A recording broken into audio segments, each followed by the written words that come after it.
This podcast is not intended to usurp or undermine the authority of your spiritual leadership. Our aim is to support the spiritual growth of our listeners. Hi, everyone. So we're back here for nutrition and talking about how nutrition affects our bodies. I'm Nicole Barrett, registered dietitian. Went to Purdue University in West Lafayette, double majored in nutrition, fitness, and health and dietetics, and then went to grad school at the University of Iowa, go Hawkeyes, for public health. So have some education behind me. I've been in psychiatric health for about 16 years. Currently work as needed at a psychiatric hospital locally. So today we're going to be talking about nutrition in your brain because I see how beneficial it is to take care of our brains. It's kind of like out of sight, out of mind. You don't really see your brain, so people don't think about it, but you use it every second. So we're going to talk about that today and just some issues that we have with our food and our beverages and how it's affecting our young children, how it's affecting you as young adults and teenagers, how it's affecting older adults and those who are becoming older. So nobody really thinks about our thoughts, but the reason why God cares about our mind is that our thoughts shape our mindset, and then our mindset affects our actions, and then our actions create habits, and your habits are your character. So it all starts from what you think. And if your mind can be swayed or unhealthy or unbalanced or emotionally unstable because of maybe foods or genetics, or if you have dementia, which we're going to talk about, you're not really thinking properly and you're trying to make decisions, your character might change. And sometimes people's brain can be broken and their neurotransmitters are not right. But there's also things we can do or you can do to help manage that so that way it can be healthier.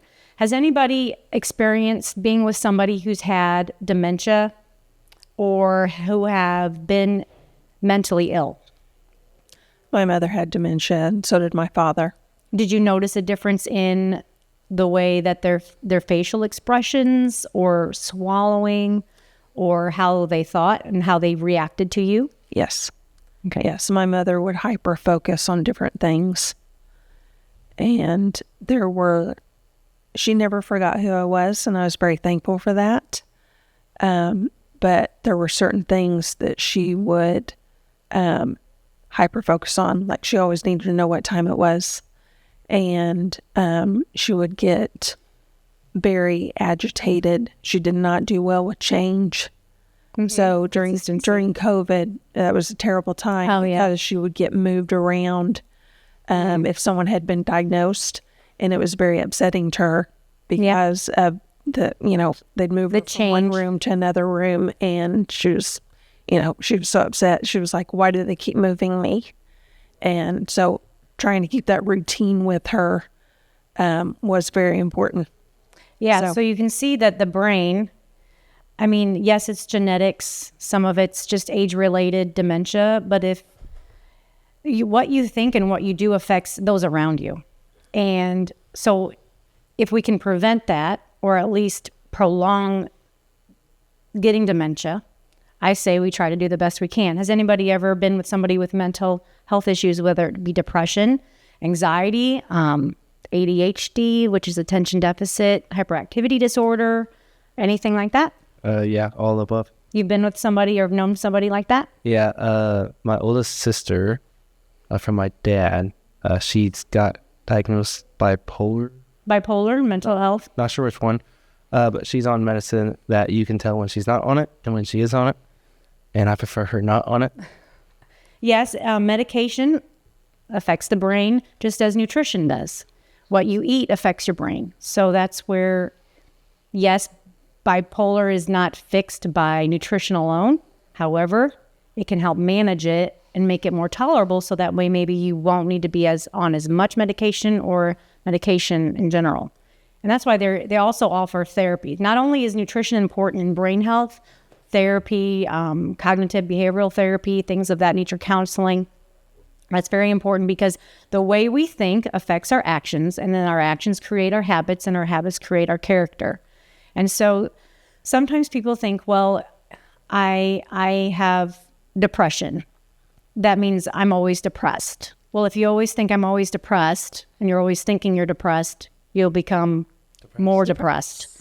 So how we, what we think matters. And also, God asks us to be grateful in all things. And one of the key things with even depression, not necessarily with dementia, but with depression, is that being grateful actually increases that those hormones that help you feel happy. And so being grateful is one of the biggest ways to actually get out of a lot of depressed states. Just even when you're really sad, you just start being grateful for anything, just breathing in general. So, as far as ADHD, my son. Your son? Yeah. And then how did it affect you in your lifestyle? Was it chaotic? It was chaotic. And, trying to get him diagnosed, that was a struggle as well. And because we knew there was something that wasn't the way it should be. It wasn't typical of his age or whatever it might be. Okay. No.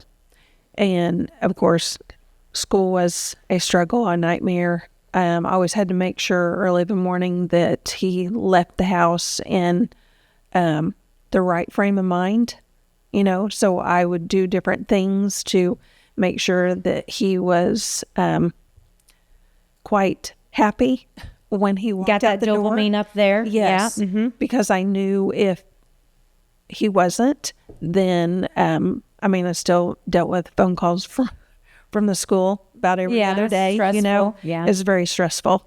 Now, he was adopted. Is that correct? Yes. Okay. So with adoption and with children that are adopted, I will say quite often they have some sort of mental health issue. And the reason being is in utero, when the parent isn't healthy or if they take drugs themselves, it does affect their brain. And therefore, if the mother is even stressed or if they grow up in a short time in a stressful environment, cortisol is washing their brain and their brain doesn't develop as properly.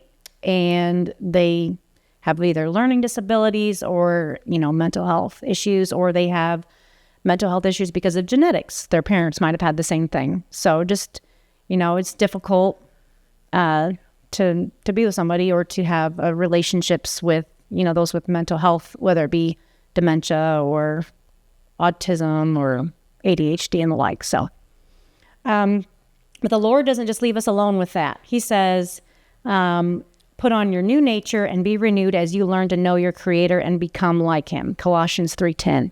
So even with those that might have some brain damage or some things that cause issues in their thinking, when you have the Holy Spirit, you can put on that new nature and you can just say, Lord, how can I be more like you? And encourage those that have, mental health issues, whether it be dementia or Alzheimer's. They feel lost and scared in their own world. Like it's scary when they don't know where they're going or why their wife is gone and not with them. And, it just can be a scary thing. And so that's where we're at today. Just trying to see what we can do nutrition-wise to help prevent that, maybe help manage some people with dementia and maybe help prevent it with you all. Because we want to do ministry. We want to have a purpose. And part of that is keeping our mind clear and making sure that what we put in our bodies is stewardship. Not only do we want to steward our finances and steward our relationships, we want to steward our physical bodies, which include our mind and how you're thinking. So we're going to talk a little bit about that today. So when I say dementia, what do you guys think of when I say dementia? Memory loss. Memory loss. Does anybody know what it is? Like the physical part of dementia, what actually happens in the brain? Is it when your brain shrinks? To some extent. When you say shrinks, what do you mean? I think when it loses volume. Brain cells? Yeah. continues. Yeah. I think I get the two confused, Alzheimer's and dementia, because one of them is like wrinkle based, right? The wrinkles on your brain. Well, dementia is just an umbrella term. Okay. So we'll go over that. Alzheimer's is under dementia. Okay. What dementia means is just loss of nerve cells and the brain connections that talk to each other. It just means a cognitive decline, like your cognition or what you're thinking, there's a decline. So that's like, dementia is like, it's a broad term to include a lot of things. Okay. So if you know somebody has some cognitive decline, you could say, oh, they probably have dementia or whatever. And it depends, the type of dementia depends on the brain region that's been affected. So Alzheimer's is the most common. I'm going to fix this little microphone here. So Alzheimer's is the most common cause of dementia. And there's these little protein deposits that happen in the brain. So they get little protein deposits. That's with Alzheimer's. And they get like little plaques. And like when I say plaque, like they're like hardened areas. And so that's when they'll do like an MRI, they'll kind of see like what areas of the brain are hardened, these plaques, these little calcium and protein deposits. So the other one is vascular dementia. So this is where blood pressure comes in. So when I say vascular, that means like the veins. So when you have blood flow, right? You want blood flow to your brain. When that's restricted, how would blood flow be restricted to the brain? What kind of conditions are common today where blood flow, how it goes through your body, is restricted or tight? Maybe like cholesterol, heart disease, high blood pressure, even if it's like just above 130. So that restriction to the brain over time, long-term high blood pressure, just isn't like, well, I just got high blood pressure, I guess I need to limit myself. It's literally restricting blood flow to your brain. Yeah, like starving, like causing damage to your nerve cells. So high blood pressure is actually a big problem when it comes to brain health, okay? So, and hardened arteries. So sometimes people are like, oh, I can just eat whatever, my liver or my it just goes out, comes in one end and comes out the other. It doesn't work that way. Your body has to process everything. Your liver has to process things. So if you're eating a high saturated diet, which when I say saturated, I mean that those fats that are hard at room temperature, a saturated and unsaturated fat, and we'll go over those a little bit in detail here in a minute. You'll know a saturated and an unsaturated by how hard it is. So saturated, I just think of solid. If it's solid at room temperature, what butters or what oils are solid at room temperature? Well, butter, I guess. What else do you see solid at room temperature that's liquid when you're cooking it or when you're making the food? Say grease, bacon grease. For bacon. So bacon has saturated fat, is solid at room temperature. What else?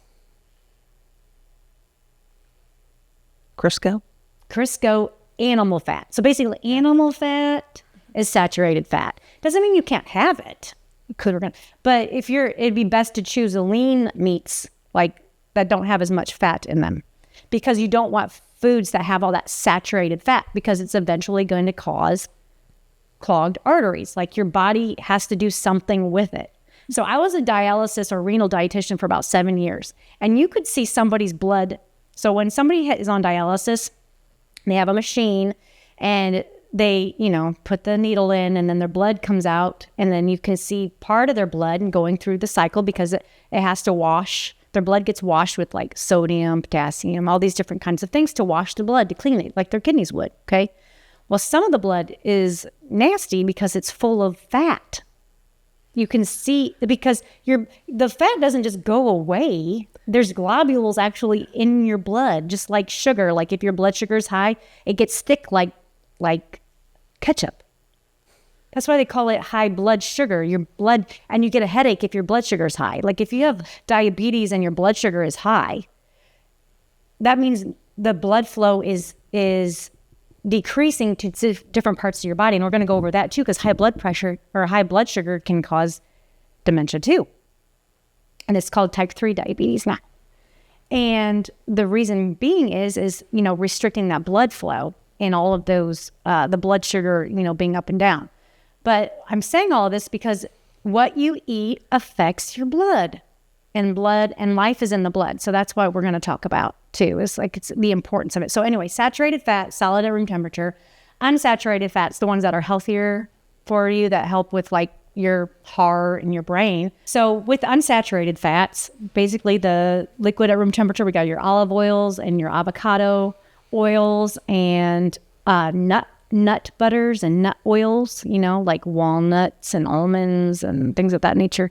Those are what your brain and your body need for your heart. And it's over a long period of time. So you can't be like, I had almonds this week, I'm good for a year. No, it's like what you do every day that matters. Just like in the biblical realm, what habits you have, what inputs you have in the media that you have, in the nutrition that you have. Every day, little things matter. So thanks for tuning into the HV Church podcast. Today, over the long haul, we hope this episode matter, encouraged and inspired you in your walk with God. Don't forget to subscribe so you never miss an episode, and feel free to share this podcast with a friend or family member who might need to hear it. If you want to learn more about HV Church or connect with us, visit hvchurch.com or follow us on our social media pages. Thanks again for listening, and we'll see you next time.